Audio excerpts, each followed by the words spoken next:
How's it going, guys? It's Eclipse here, and today we've got a massive video for you. It is about the game-changing update coming into World of Tanks on the 27th of April. It's been confirmed we are receiving modern tanks in the game. You've got World of Tanks Modern Armour. I believe that's what the season will be called. The season pass will probably be related to World of Tanks Modern Armour, and you'll be able to pick up a variety of different new tanks. I think we've got 18 totally new tanks between the eras that have been made available.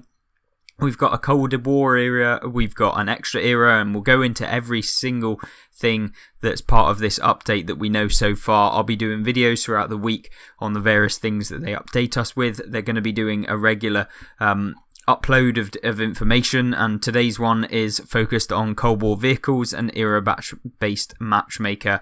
Tomorrow's video will probably be about the 4 new large maps, and we'll go over everything you need to know about the various things coming into the game.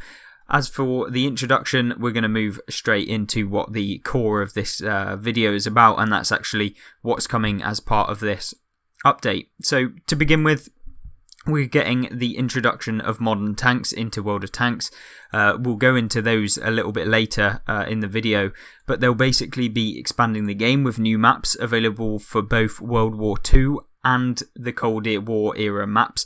They're basically segmenting the game into 2 different parts, so we'll have the modern, otherwise known as the Cold War era, and the World War II era. They'll be separated into 2 different matchmaking queues, so when you load into one of them, you won't ever come up against the tanks from the other side, as like there'll be a separate matchmaker, and that's basically done for balancing reasons. They'll also be adding in features that you probably have been wanting if you've played World of Warships. Their community consumables is basically what they've said, and they're going to be smoke screens as well as some other ones like being able to replenish your health a little bit over a period of time in the game, so you can pop that. It will recharge some of your hit points in your tank. Not one consumable that I want to see in the game, to be honest with you, but you know, I guess it's something you'll have to take into account when you're playing this new game mode, and I guess it could potentially work with the modern tanks. I don't really know, and obviously we can't judge them too much until we've played the actual game itself. Now, World of Tanks Modern Armour is more than just an update, it's the next step in the game, bringing you massive new additions while also updating the established gameplay at the heart of the battlefield. So I know that there's going to be Cold War tanks, and I know that there's going to be ones that come in as part of the new kind of modern tanks era, but there will also be ones featured in like the World War II style, and also other tank lines that will be coming into the core game. We've got the Italian heavies, which I did a video about a while back, so if you want to have a look at that, it's titled New Tanks Coming to World of Tanks Console. It's about the Italian heavy tanks coming into the game, the Rinoceronte, and you can have a look at that if you want to check out some ones that are coming into the core game of World of Tanks Console. Now, what does this whole new modern tanks actually have? It's got era-based matchmaking, it's got artillery-free gameplay, we've got tanks from the Cold War era, and plenty more that we'll talk about in just a second. So obviously they're separated. The era-based matchmaking is only on the Cold War era like game mode. You can see if we go to this one right here, you can see that there's 3 different eras in the Cold War era game mode. They're separated into 2 tech trees, so you have the Western Alliance and you also have the Eastern Alliance. Basically you'll have the post-war era tanks, so that's 1940s to mid-1950s, and that's 1 tech tree, or like 1 tank in there, tier 1 I guess. Then you'll have the escalation era, which is 1960s to 1970s, that'll be like tier 2. And then number 3 will be the détente era, the 1980s to the 1990s, and you'll basically be able to have a look at the vehicles in the tech tree in just a second. So to begin with, we've got the Western Alliance. We'll have a look at the tanks that you can pick up. It starts off with the M46 pattern. It's kind of already in the game, as you probably well know if you've managed to pick this one up. It's a medium from the American line. This is part of the Western Alliance though, so it's totally different kind of game mode. This one will probably be available for everyone to actually play from tier 1. I guess maybe you will have to pay a little bit of silver to start off with this. Not entirely sure yet whether everyone will get the tier 1 to start playing the game mode straight away, or whether you have to purchase it with silver. I would guess it's Wargaming's mentality to usually just implement it for silver, so it'll be interesting to see how that goes.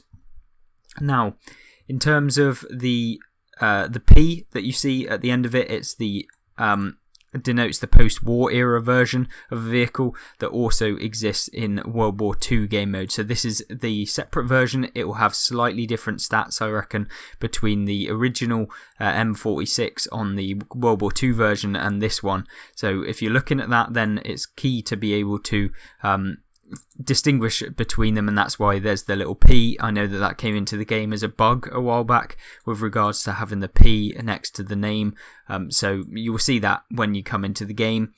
This will probably come in at tier 1 and then move on to the M47 pattern, which is a slightly later version of the M46. It's turned into the M47. It will probably get some upgrades to its gun and the gun handling, DPM and stuff like that in game, which is interesting. You can see on screen what it looks like.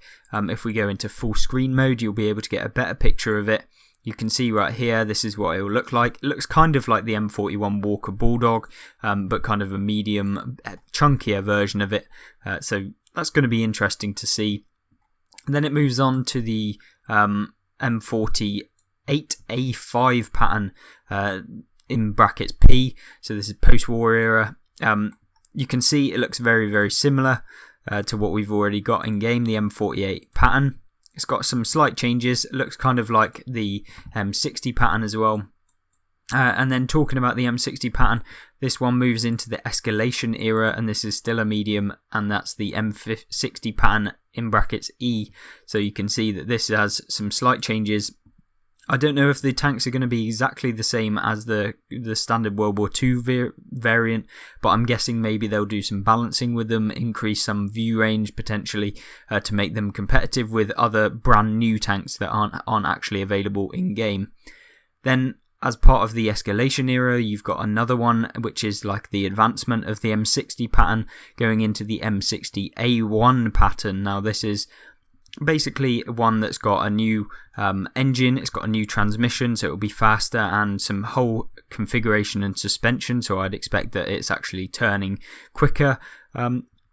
It also got a turret expansion as well, and basically introduced in 1962 and remained into production until 1980. You can see right here, this is what it looks like, and this is what it will look like in game. So if you're a fan of the M60, then you're definitely going to be really, really happy with the tanks that come in as this line. You know, you've got the M60A3 pattern. This is also part of the escalation era of tanks that you can pick up. You can see this one. This one is slightly like the A2 and A3. They added basically a better gun to it, I believe, with several advancements and a range finder as well. I think that this is going to be interesting, and it was actually used in the military until 1997, according to Wargaming's website. So it's interesting to see. You can see in full screen. We'll go to that just so that you can get a better look at what it's going to look like in game, if you're going to be interested in getting this one, or whether you'll go with the Western Alliance to be able to pick up some tanks. Now, as part of this, we'll also get the M1 Abrams. We did have a little bit of a look at that. We looked at some teasers in previous videos, went over them, kind of gave our opinion as to what we thought would be coming in as part of this massive update that Wargaming had planned before it was even declassified. And yeah, this certainly was a big feature of those videos. The M1 Abrams is the original version. You can see what it looks like right now on screen. Obviously, you're very, very easily, like, it's just one of those tanks that you definitely recognize when you see it.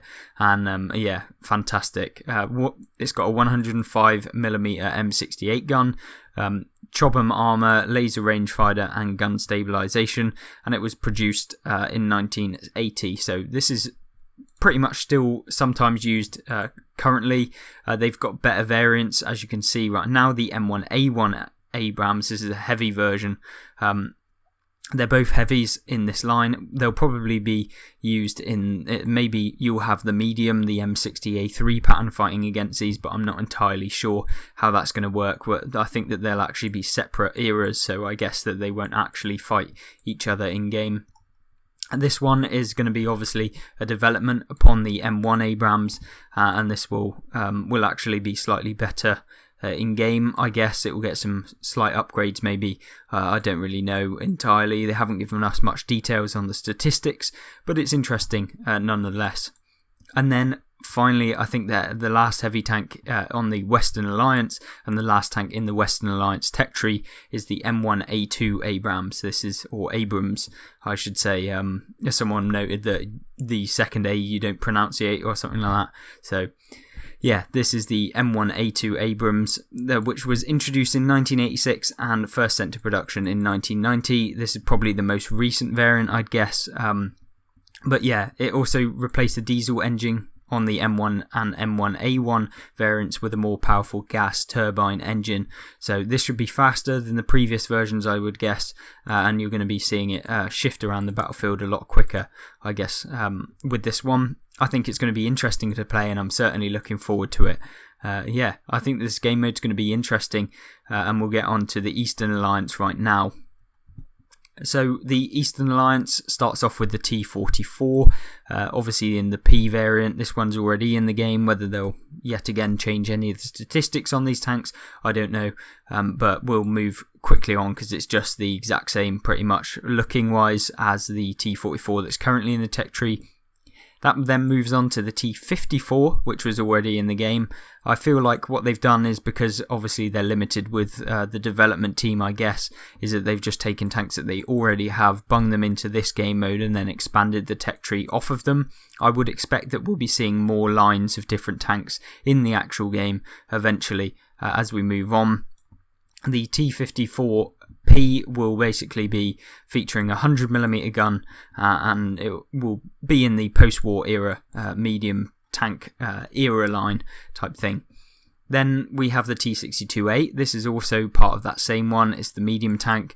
The T-62 entered service in 1961. It will have a 12.7mm gun with the T-62A variant, and then basically the next one is the T-62. This is the kind of the different one. This one has a 115mm gun instead of the 127. So yeah, this one should be interesting to play, and I'm certainly looking forward to having a go at these Russian mediums, the new ones anyway, comparatively to the post-war era ones. Then we have got the T-72A and the T-72 line. We've got loads of them. Obviously, you can see those on screen right now. We'll go into some screenshots of those. You can see that this is what the T-72A looks like. I don't know if we've got any more. There you go.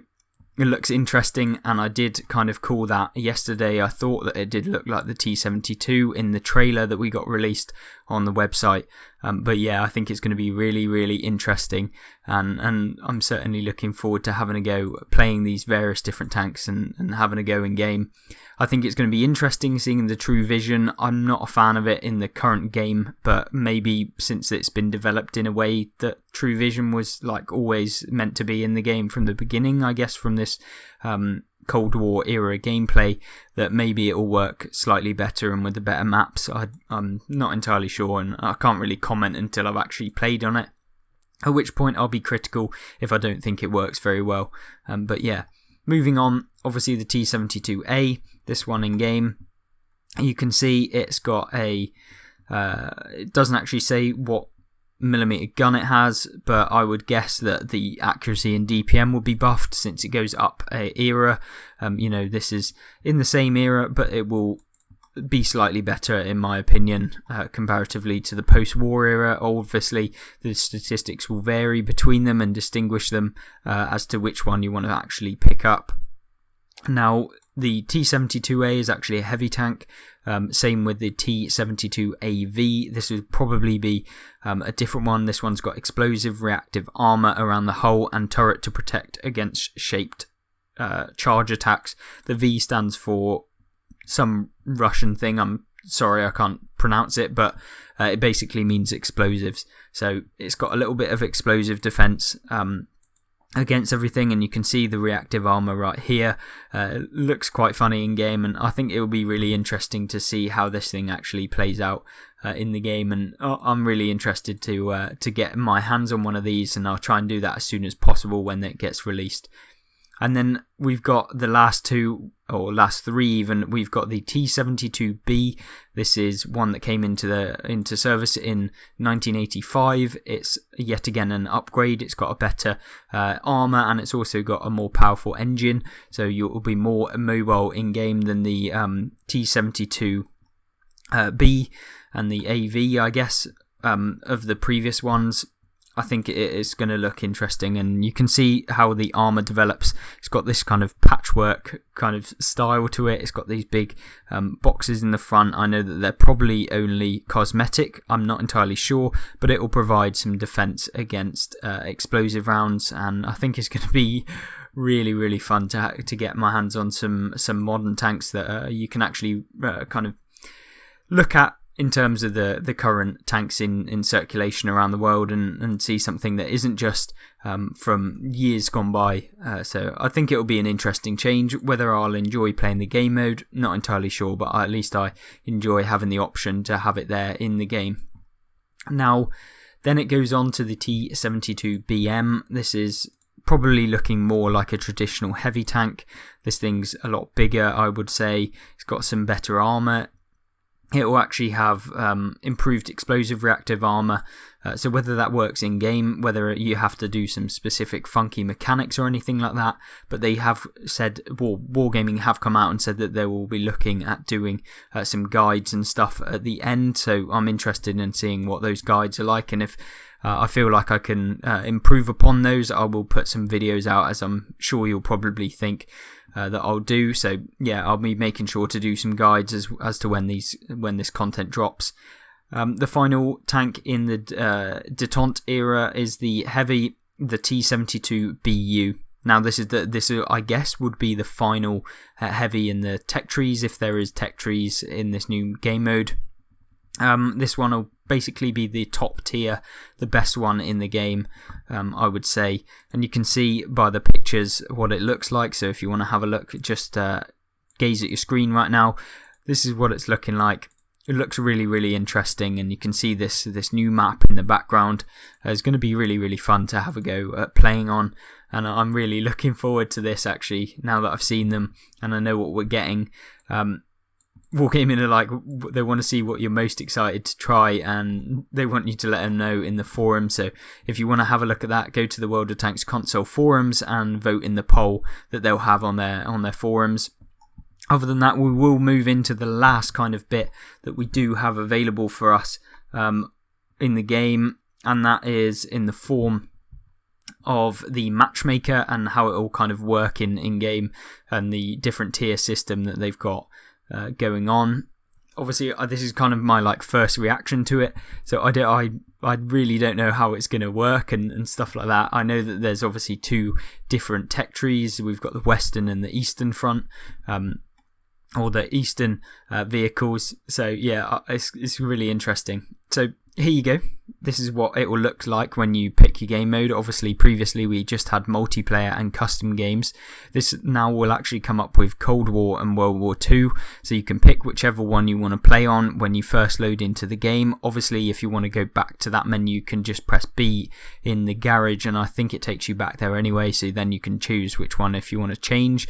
And that's going to be really, really good. I think that them expanding the game modes and having more stuff to play, more content, is going to be always good for the game, and it will give you something extra to play. I don't think we can be too critical about them bringing it in, so long as both get developed in just about the same amount. I don't think that if they just focus on the Cold War stuff, that it's going to be good for the people that like to play the World War II, which is where your primary user base was actually in the original game. So I think making sure you develop both of them is going to be really essential in order to complete whatever you're doing. Then I think now we'll move into what the kind of matchmaking looks like. We've got a World War II basically every tank in your garage will have a World War II emblem. So if it's a World War II tank, it will have this emblem right now. It's like a little helmet circled in red, and then having like a track around it. And then basically they've got some big plans for this mode. We'll be adding new game content, so the Italian heavy tanks, and they'll be looking at more. We're looking at French wheeled light tanks coming into the game, potentially double-barreled heavies. I know PC got the Czechoslovakian heavies coming in with those 2-round autoloaders. I'm really excited to see what they've got going in that sort of regard, and I'm excited to see what their plans are for the World War II. Obviously, when any of that content drops, it will be done on this channel. I will feature it, make sure to do a video about it, and tell you guys what exactly is coming into the game. So make sure you do subscribe to the channel if you want that notification to come up and tell you about what the various different things are. Obviously, I'll try and make it easy for you to understand, and obviously try and produce some content that is relevant for you. I'll be doing guides and stuff as to whatever the new content is. Obviously, I said I did the Italian heavy tanks overview and preview for you guys, so if you want to check that out as to the World War II game mode stuff, then you can do in my channel. And then finally, the Cold War. This is where they'll split the tech trees into two. You'll have the Western Alliance and the Eastern Alliance. These are the badges for both of them, so you can see which one you'll be picking. Obviously, you can look at the tanks that I did introduce a minute ago as to which side you want to pick first. Obviously, you'll be researching through and getting your tanks upgraded and stuff like that, I expect, like previously. You'll have access to powerful new Cold War vehicles with era-based matchmaking. Now, era-based matchmaking is done in a certain way, so you'll see that the 1, 2 and 3 will be the different eras, and that's how it will play in game. You'll have post-war era, escalation era and detente era. Basically, each tank belongs to a specific era in the table. There are 3 levels of tanks per era, and then you've got eras matchmake within each other only, and so you'll actually only see, say if you played the M46 pattern, you'd only play it up against the M48A5 pattern, so not the M60. So if you played the post-war era, and then if you were to play the M60, you come up against the escalation era tanks in the game, and then if you played detente, you'd only come up against the detente era. So if you're playing this game mode, it will be only playing against the tanks in the same tier as you are. Now, if you do look at the Cold War mode, then you'll see this icon in the top left of your corner of your vehicles tab, and it will basically just saying that this is what mode you're playing on. If you want to change, obviously you just press the back button and you go to that. And then finally, some questions or commonly asked questions that you can kind of get some answers to. Basically, will World War II vehicles be placed in the same matchmaking queue? That's the answer to that is no. The World War II game mode and the Cold War game mode will have separate queues, so you won't be like mixing and matching between the two modes. If you want to use silver, free XP and gold in the Cold War mode, you'll be able to use them in whichever mode you want. So as long as they're on your account, you'll be able to use them on whatever mode. They'll carry over with your account onto the various different modes. You won't have to buy more gold if you go onto the new mode. So that's always a positive, I guess. I don't know why they wouldn't do that anyway. But yes, you can use silver, free XP and gold in the new Cold War one. Also, premium time will apply to both Cold War and World War II mode, so obviously if you want that XP bonus, you will be able to use it in the Cold War mode to progress through the tech trees and stuff like that. And there will not be any artillery in the Cold War mode, which is good for some of you who really do hate the artillery mechanic in the game. Personally, I don't like artillery, and I think that there's certainly some stuff that they could do in the standard game mode, but I'm just hoping that removing it completely won't just mean that it's just a camp fest and everyone just preserves their health at the back of the base and it just becomes a real stalemate and the games last 20 minutes just to do anything in the game. We'll have to see how that impacts everything, and obviously we don't know that until the 27th of April when everything gets released. Now, I hope you guys did enjoy the video. If you did, and you like all of the content coming out, let me know what your thoughts are down below. Give me some ideas and suggestions as to what videos I can do when everything gets released. Obviously, I'll be doing a look at the different tech trees and the different tanks that get released as part of that. I'll be looking at the various different guides and using the mechanics that come into the game. So make sure you stay tuned for all of that. Subscribe for more. Like this video if you liked it. Remember, there'll be another video tomorrow covering all of the news from tomorrow's update info that we do get. So if you want to stay tuned for that, make sure you come back tomorrow to have a look at that. Other than that, I hope you guys do enjoy the rest of your day, and I hope to see you in the next video. Goodbye.